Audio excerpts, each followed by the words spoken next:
Good morning, everybody. It's a pleasure to be here today and to talk to you about Carmont. Just briefly, a little bit about RAIB to set the scene. We've been active since 2005, and in fact, we came about as a result of a public inquiry into Ladbroke Grove. We cover the mainline railway, heritage, trams, and half the Channel Tunnel. And importantly, we're independent from all parts of the rail industry. We're part of the Department for Transport, so we're civil servants, but we're entirely independent in the way we investigate. And occasionally, even the Department of Transport gets recommendations from us, for example, things like road vehicle incursion type issues. So we are independent of them. And our sole purpose is to improve safety. So the prosecuting authorities do their work.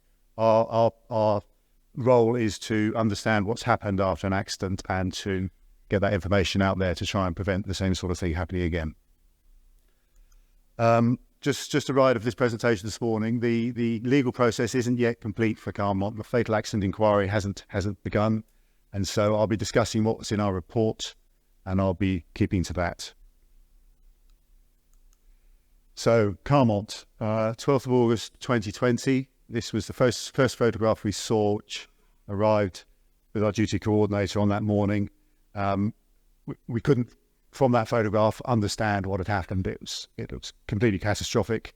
Vehicles spread around the track and a fire in the background. And indeed, this was a photograph taken by a contractor who was on site at the time and was one of the first responders. And 3 of the passengers had got out from the upside-down coach on the left of the image and dropped to the ground. So they've been turned upside down during that accident. We deployed immediately. We sent some inspectors up by charter aircraft from East Midlands to get to Aberdeen, importantly to get on the ground before the end of the day. So we were there before it got dark to start gathering evidence and trying to understand what had happened. And this is a photograph taken the following day by one of my colleagues, and is probably the defining image of Carmont. It's taken from the rear of the train. The first picture you saw was from the front, from the direction of travel. So this is looking at the rear of the train with the training power car and the training coach visible, and the upside down coach you saw a moment ago is on the right of the picture. As you can see, it's a scene of a chaotic scene. Just to remind you of the circumstances, the drainage system that was involved was installed by Carillion in 2011 and 2012. It runs along the lower edge of a steeply sloping field at the top of a deep mixed cutting, so it's a soil cutting overlying a rock face. And the white dashed lines show a drainage pipe at a conventional gradient, 1 or 2%. And then the yellow dashed lines are a much steeper section leading down to some catch pits beside the track and eventually into a trackside drain. And it was the yellow section of drain that was the most problematic and was linked to the accident that happened less than 10 years later. 1 Tango 08, the train involved, had been turned around at Carmont Signal Box, which is just a couple of miles south of here, and was returning round a left-hand bend, and it encountered debris on the track at CP19, catch bit 19. That led the leading wheel set to derail to the left, and then 60 or so metres later encountered a bridge over Carron Water, and because there was a right-hand curve and the leading power car was gradually veering to the left, it struck the bridge parapet, and that caused vehicles to jackknife thereafter. And you can see the final position of the train in the bottom right of the picture. This is perhaps a more published photograph of the accident scene. The leading power car, so it's a short set HST, 4 coaches and 2 power cars. The leading power car is in the centre of the picture, having come off the side of the bridge and lost its cab. It's at a steep angle on what is actually a very steep slope, required rope access initially. The next vehicle was coach D, so it's running in reverse order effectively. Coach D's top right of the picture, and that's the one that was sideways across the track and upside down. 2 passengers escaped from that coach, and the conductor who was killed was also in there. The next vehicle was coach C at the top of the picture. That was upside down and the wrong way round. That was a surprise to us when we discovered that bit of information, and we had to find an explanation for how it got to turn 180 degrees on two axes in order to understand the accident. I'll come back to that. The next coach was Coach B, which went down the bank and later caught fire. So there's two different fires, one in the leading power car, one in Coach B. Fortunately, there was nobody in that coach. And indeed, the train was very lightly loaded because of COVID restrictions. There were 6 passengers and 3 crew on the train. Normally, there could be up to 50 people on that train, so it could have been much more serious. And then finally, Coach A and the training power car, which remained upright. So what happened? Well, there was intense rainfall on that morning. It was a summer convective storm, and you can see some pictures from the Met Office charts on the right. In the last few weeks with Storm Babette, I imagine they've had something similar up there. So although this was a 1-in-100-year storm, that's only 3 years ago. So I don't know what Storm Babette generated, but it must have been something pretty similar. So these things are happening apparently more frequently than statistically would have been the norm. In terms of the actual drain, just going back to the drain, we're now focused on the steeply sloping section that was shown in yellow on that earlier picture. And the key feature here is a bund right in the centre of the image, which wasn't there in 2011 and was there in 2014. We know those two as facts. When it was excavated after the accident, bits of fencing wire and other site detritus were found in it. So it's likely, and I'm not going to speculate any further, but it was likely it was installed at the time that the drainage on the steep slope was installed. And I should just mention that the lowest part of the drain, catchment 19, catchment 18, was installed as part of the original project in 2011. That's trackside and within the railway boundary. The remainder, the team had to come back for the following year because of land ownership issues or acquiring the land for the drain, which replaced a redundant drain on a similar alignment. But however it came about, a bund was formed, and the effect of that was to change the path of water running from the top of what we call the funnel feature, from flowing down the natural valley into track drainage onto a different route, shown in red, which then intercepted the new drain, not at a catch pit, at a sort of midpoint of the drain. The effect of that, and we're talking about a French drain now, so it's a perforated pipe in a gravel-filled trench. Surface water flow is designed to get into that system, but if you get a huge volume of surface water flow, as occurred at that point in time, attacking a drain, it's already on a steep slope. We were able to demonstrate by analysis that it would mobilise the gravel. The gravel would start to roll down the slope, being washed away. And so certain construction defects also featured in this part of the drainage system. You can see the picture on the right, part of the excavated drain. This was excavated rather than eroded as part of the investigation. And the geotextile that should have been wrapped around the outside of the trench is missing from this particular area. It was present elsewhere, but in the very area that was most vulnerable, there was no geotextile to protect the gravel. So that was the material mainly that washed down onto the track. Picture track level taken within an hour of the accident, and perhaps the most striking feature is how little debris there actually is on the track. It's not a classic landslip that we see from time to time where there's a lot of mud and perhaps some trees. This is a lot of very small pieces of granite, 40 mm and below, small enough to get under the leading vehicle's lifeguards, obstacle deflectors, hard enough to get under the wheels and cause the wheels to rise. So the train coming through at 73 miles an hour, 33 meters a second, and when you describe it like that, you realize how far it's going in a second. As soon as it starts to bounce, the risk is it doesn't come back down again onto the track. And this was the case. The leading left-hand wheel got onto the running edge of the cess rail, and thereafter started to deviate further and further as the track swung around to the right. The other important point here is that the speed of the train, 1 Tango 08, wasn't restricted.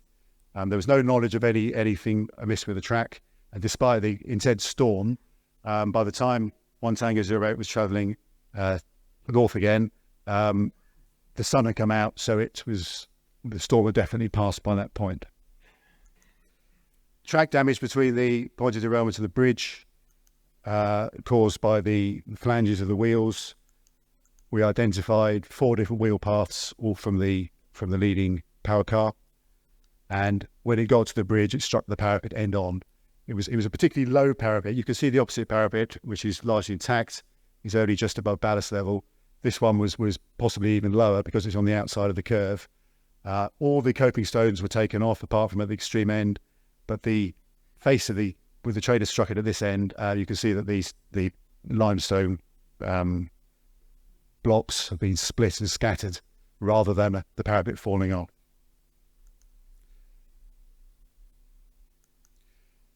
Now, on an accident site, those of you who have attended serious accidents will know that it's a chaotic scene.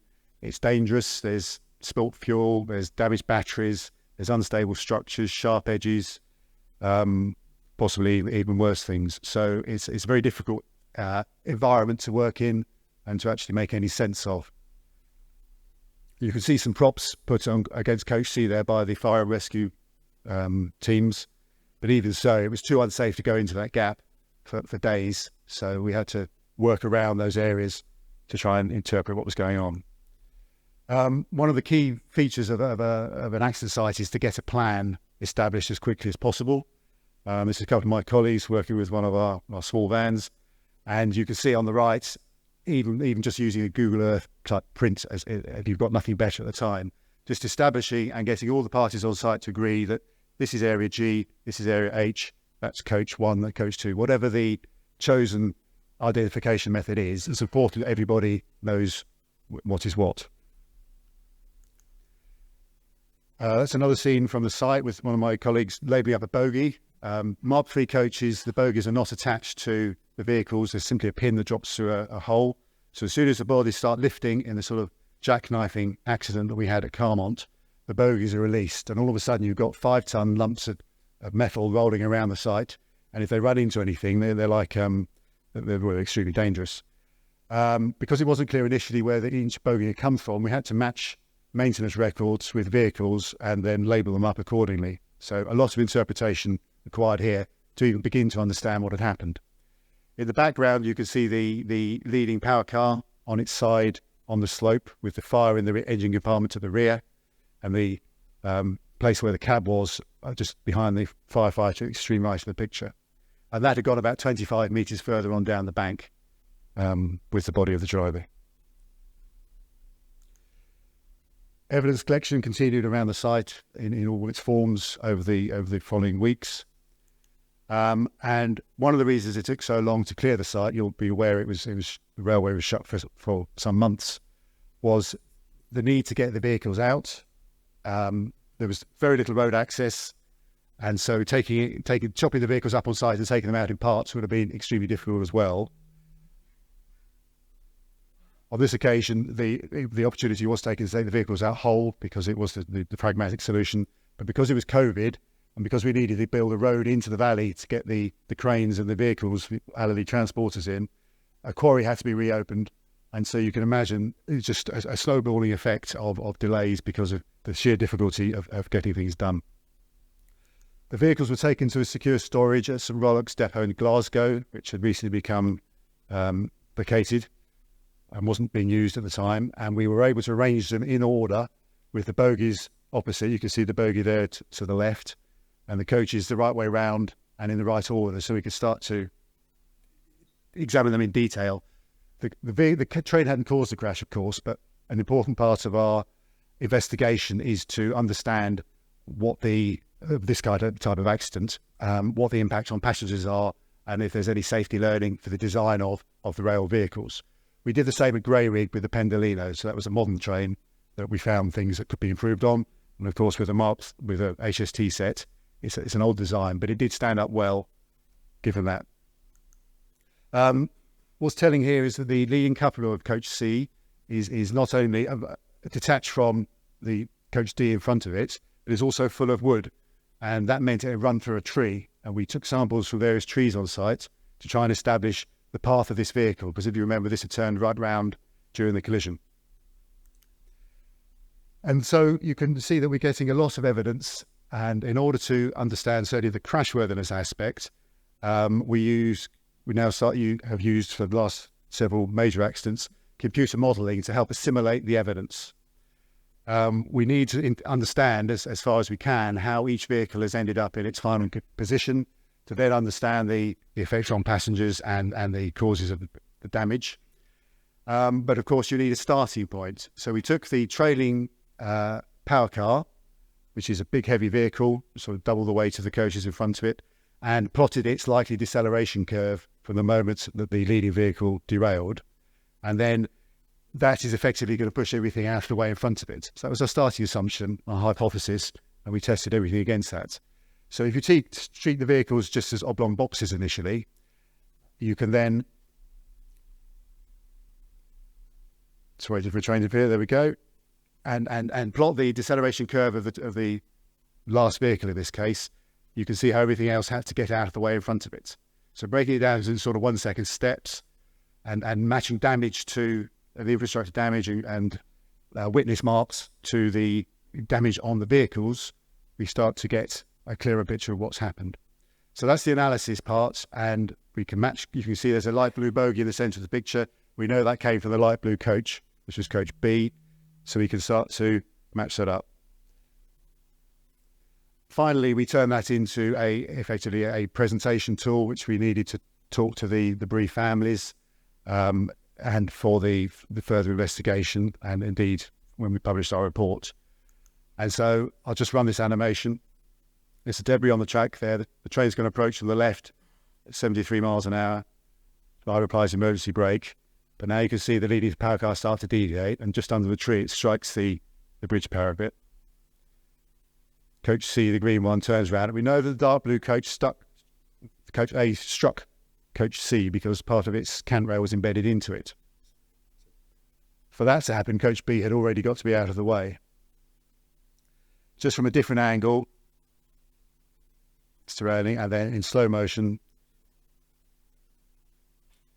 it was the leading bogey of Coach D has gone down the bank with the power car. Coach C has gone into the trees and bounced off an earth bank, and in fact the fatally injured passenger was found deep in the woods.